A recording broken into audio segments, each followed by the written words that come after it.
Well, good afternoon, everybody. I'm going to call to order this regularly scheduled Intergovernmental Relations Committee. I'm the committee's chair, Councilmember Johnson, and we are joined today by a quorum of our committee members, Council members Warsame, Schrader, our Vice Chair Jenkins, Council President Bender. We're also joined today by Councilmember Palmisano. We have 4 items today on our agenda. 2 are consent items, 2 discussion items. So I will go ahead with our consent agenda and move the 2 items, both of which are contracts for lobbying services. Are there any questions from committee members on these 2 items? Not seeing any. All those in favor, please say aye. Aye. Those opposed, the motion carries. Those items have been approved. Next, we'll move on to our first discussion item, the Biennial Budget Process Charter Amendment. And we are joined today by Mr. Intermill, our Director of Budgets. You bet. Welcome. Thank you, Mr. Chair, members of the committee. For the record, Micah Intermill, the city's budget director. I just wanted to give you a brief overview of the charter amendment that has been proposed through the ordinance process by Councilmember Palmisano that was taken care of in December. So the amendment makes a few changes related to the section 9.3 of the city's charter relating to the budget. One aligns the date of when the mayor is required to submit proposed budget, aligns that with an update to when the Board of Estimate and Taxation is supposed to set the maximum levy. Another change clarifies the level of detail at which the mayor must propose a budget. And then perhaps the biggest change relates to biennial budgeting and moving the city to a process wherein we make a larger budget proposal in the first year with an option for a supplemental budget in a second year.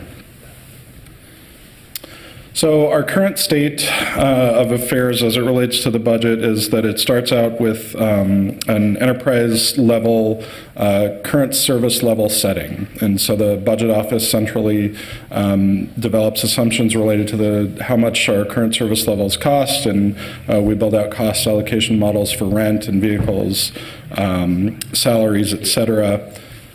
Those numbers then feed department level budget planning, where departments adjust their spending and projections for the next year as compared to the current one and develop requests for any additional funds or staffing they may need.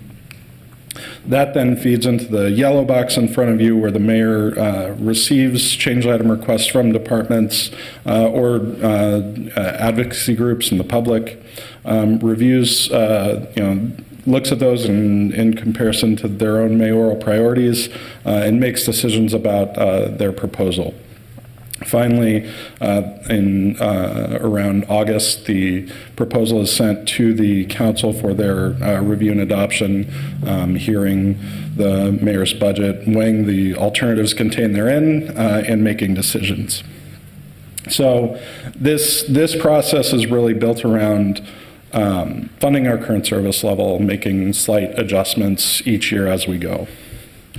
Stacked on top of each other, I think that, and I should say this is the process that the city has used for a number of years. And it's worked pretty well for a number of years. I think the challenge that we're seeing is stacked on top of itself as it is here. The individual decision makers throughout the process, be they department heads, the mayor, the council, you can sort of become subject to tunnel vision, particularly around that current service level. We have a question from Vice Chair Jenkins. Certainly. Or comment. Thank you, Chair Johnson and Mr. Intermill. It is a question. Is there any place in this process where sort of public input is included? In what stage would that be? Mr. Chair, Council Vice President, it's a good question, and actually it gives me an opportunity to advertise a session I'll be doing at the Community Connections Conference about engagement in the budget process. Certainly, there is opportunity for the public to engage throughout the mayor's deliberations. The public can at any time reach out to the mayor and let their needs and desires be known. I think through the council hearing process in particular. Last year we saw traditionally the city holds 2 public hearings around the budget, one required by statute, one that's just traditionally done by the council after any changes are made. Last year, council chose to add a third opportunity for the public, to come and weigh in. So there are some formal opportunities there, but certainly, I think throughout the year, anytime I'm asked, I hope that you all don't mind that I volunteer that folks from the public should engage their council members regularly about the services they expect and desire from the city. But, so by the time the public hearing process occurs, though, I mean, it's pretty much a formulated set of recommendations, correct? Mr. Chair, Council Vice President, yes, that's correct. Okay. Thank you. Excellent. Thank you. Great. So I offer a problem statement here, which is that we spend a lot of time writing a budget, that continual year after year after year, but we're not spending enough time budgeting. And so going through the act of determining what our needs are, how our current resources are being deployed, whether they're being most effectively deployed. That's not to say we don't do that at all, but more to say that I think in our current process, we could stand to use a little bit of relief area to strengthen that analysis and rigor. Additionally, I think in that continuous cycle, the deadlines that are set forth by the charter really do drive decision making, and I don't think that's really. I think that's backwards, and I see nods at the dais, so some folks agree. And departments really they do experience budget burnout. A lot of time is spent not only with the 4 staff in my office and me, certainly Mr. Ruff, as well as the mayor's office, but in departments there are teams that do just spend a lot of time throughout the year writing these budget documents and preparing for the next year. And I think that time could be better deployed for this planning and evaluation, as well as just simply doing the people's work that's being funded. So the challenge there at the end is, we see departments requesting pilot funding that it barely gets off the ground before they have to come back and ask for full funding for a particular program. In other cases, our long-range financial vision is just completely obscured by the fact that we're continually making these year-to-year decisions. So the alternate proposal is to move to a biennial budget. And so in that structure, the first year in that top row is the same as I had described, but then the second year, you see, gets stretched out a little bit. And so the philosophy is that the budget office, in conjunction with departments, would have time to review and assess how the first year went, not only check our assumptions to make sure that all of the planned costs and revenues for that second year will materialize, but also evaluate financial performance and see truly how is the city doing, how are the dollars that you all are appropriating meeting the intended goals. Then the mayor would have the option to develop a supplemental budget if desired, adjusting spending as necessary up or down based on those revised estimates. As I think we live in a world that's always changing. And so in that supplemental year, I anticipate it would not be uncommon that a mayor would need to make a recommendation for an item that just wasn't on the radar perhaps 12 months prior. And then finally, council would review and adopt a budget, or review and adopt the levy and affirm a budget with or without any supplemental change. And so over a 4-year horizon, then, the way I've been describing this is if that the first 4 years that I showed you is more of a vortex where sort of the machine is spinning and spinning. This to me presents more of a wave where we draw out that motion and hopefully provide a little bit more forward motion than just circular spinning. So some important notes: the levies would, under the proposed charter amendment, would still be set annually, and that's required by state statute. The supplemental process can be used as needed. Also, council always holds the ability to amend the budget. I think last year, a couple of high-profile examples. One was in responding to the homeless encampment. Responding to the homeless encampment, the budget had to be amended then, and that was a reactive position. I think the second, with our city clerk here, was in increasing the budget for elections. That gave us the opportunity to make sure that we had a fully robust general election. So that can continue to happen year after year. Again, this really just builds in that space for both the financial performance evaluation, but also program performance evaluation. I know that's a conversation that we've been having in a number of spaces lately. And in the end there, rather than reading off the screen, I think the bottom line is the big one to me, in that we're focusing not just on the budget outputs, what are the dollars that are being appropriated, but why, and what do we hope to get from them. So that's a brief overview of the proposal. Happy to take any other questions you may have. Are there any questions, colleagues? Any questions? Council President Bender? Thank you, Mr. Chair. Whoa. Hello. I was glad to hear about the community engagement, because I do think the annual budget process is one of the times that we see a lot of community involvement through our public hearings and other ways. So I think that's a piece we don't want to lose. And then also, I think,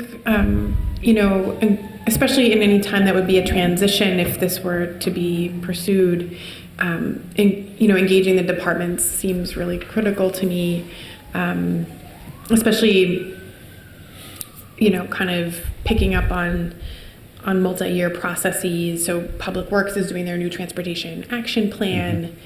How will that line up with a new budget process, or those kinds of like multi-year planning efforts that will have a budget component?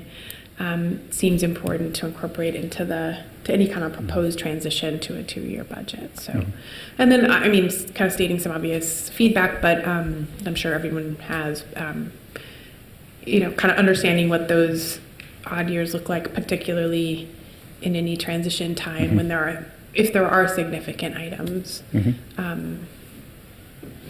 Making sure that we still have the public engagement appropriate. Thank you. Any additional questions? Any comments from my colleagues? Council Vice Chair Jenkins.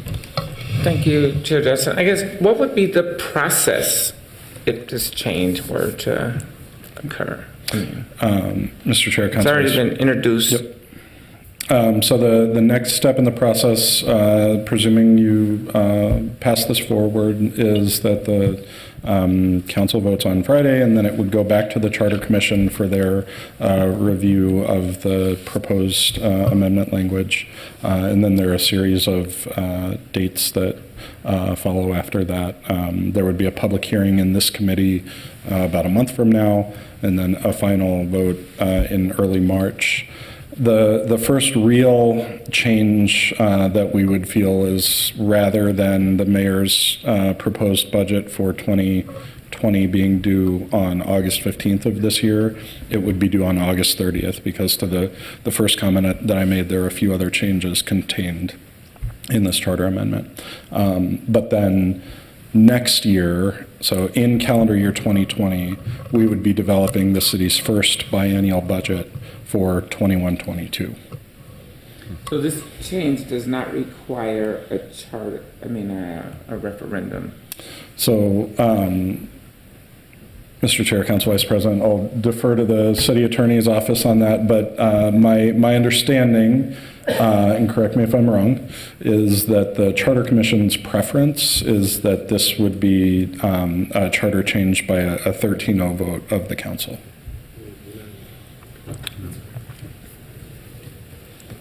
Thank you, sir.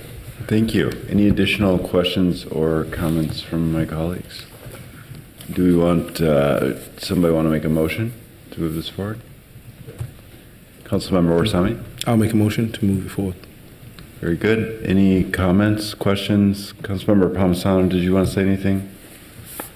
No, I was here to answer any questions, but mostly here to listen to any of the concerns. I know that I've had one-on-one conversations over this past year with several of my colleagues, probably almost all of you in some way, shape, or form, but just in trying to figure out what's important through this process, I would offer something that hasn't been spoken about directly here, is this gives us the opportunity to finally integrate results efforts, our results Minneapolis efforts, into our budgeting process. In terms of this being a charter change by council vote versus a referendum of sorts, I have been a little bit more on the fence in the earlier parts, and have really come to the conclusion that this is about how the city council does our business, and good public engagement, good community engagement is a part of our everyday, is a part of everything that we do here in different aspects. So whether we create alternate kinds of community engagement around a 2-year budget process is an important conversation to have.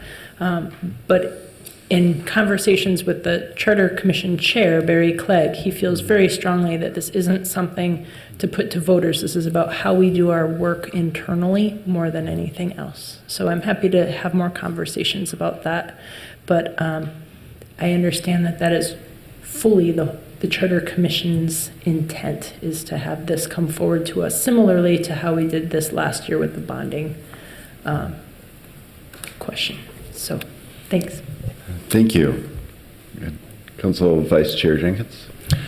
Thank you, Chair Johnson. I would just like to interject. I know that there are informal processes that we have for community engagement and input into our budgeting process. I would encourage my colleagues to consider how we can more formalize engagement and participation in our budgeting process, particularly looking at models of participatory budgeting that many other cities have instituted, in allowing community members to have more involvement, more say on the types of programming, the levels of funding for those programming, to have access to some of that results data that really hopefully drives our decision making, but helps communities understand the processes and the programs that are working, and where we can improve those things. So I just encourage us to think about that as we move forward with this plan. Councilmember Schrader? Thank you. I just want to echo what the Vice President has talked about. And also point out, we have, good engagement right now around the budget process. People know how to get engaged. They get engaged on very timely issues. And my worry is if we go to a 2-year process, what are we going to be losing? And just to be mindful about that. Oops, sorry. Great. Any additional, Council President Bender? Thank you, Mr. Chair. Maybe just to kind of gather some of the feedback and give some direction to it, I think it would be worth having a more formal timeline presented to us that would include how departments will be engaged. Both, so there's kind of two things. How will community and departments be engaged in making this decision, particularly if it would be coming to the council for a vote instead of to the community for a vote? And then the second piece would be how will community and departments be engaged through a transition period and in the actual budget process, assuming there is a 2-year budget instead of annual. And just getting some more, maybe, through the chair, some more meat on the bones of what staff would be proposing to us so we can get a little more detail as this evolves. Yeah. It's a great suggestion. Appreciate that. Any additional discussion on this item? Not seeing any. Then all those in favor, please say aye. Aye. Those opposed, the motion carries, and that'll move on to the council. Next, and thank you, Mr. Intermill, for your presentation. Next, we'll move on to our federal, state, and local legislative updates. I do want to mention that I think I forgot to mention earlier on when we were talking about quorum that Councilmember Reich is not in committee today because he's in St. Paul working on behalf of the city for the Transportation Advisory Board. It's obviously very important projects and information and work, and we're glad that he's there representing the city of Minneapolis today, and know that we can't always make all of these work with all the many meetings and obligations we have, so we appreciate his efforts there. Thank you. Mr. Ranieri. Mr. Chairman and members, thank you very much. We'll try and give a real brief overview of what's happening at the federal level and state.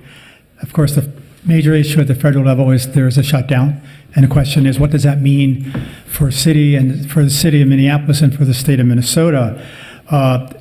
This shutdown is about 25% of the federal appropriations for federal agencies. There are about 9 departments who have actually been impacted by this, and it includes Homeland Security, HUD, Housing and Urban Development, Treasury, Agriculture, Commerce, Interior, Transportation, and Justice. The other departments are funded. Health and Human Services has been funded, so many of our health programs are okay. But what's the concern is that we receive almost $12 million from HUD for community development block grant programs, housing for people with AIDS, also emergency shelter. Those funds are still flowing because it's FY18 funds that are there, because our budget year or our program year for the HUD programs starts in one federal year and ends in another. So as this thing continues, there's going to be some concern because the year starts in June. What it has done, though, is for many of the preparations to have your programs approved in the next program year, it's going to be slowed down. There's no one at HUD to accept our consolidated plan proposed program. There's no one in HUD to review some of the requirements to clear land to sell for developments, things of that nature. So there is a process slowdown. And right at this moment, everything is, we're watching it.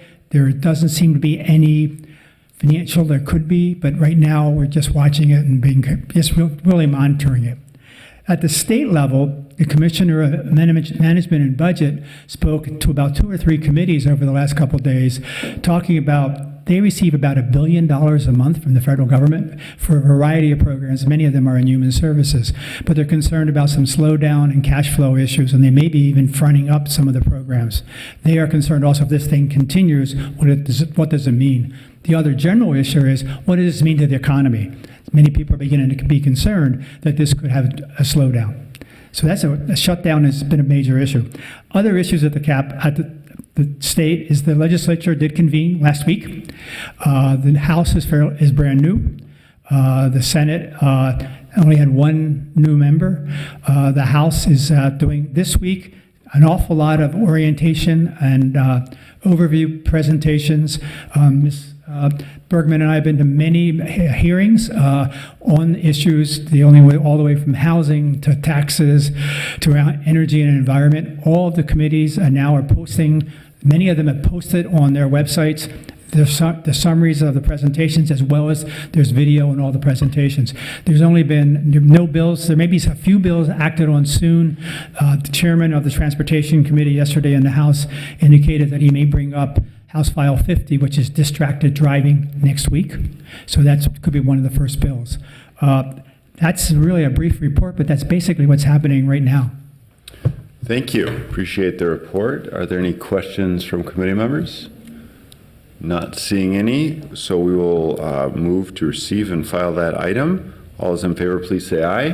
Aye. Those opposed, the motion carries. Thank you, Mr. Ranieri. And with that, we have no further items on our agenda. Our committee is adjourned. Thank you.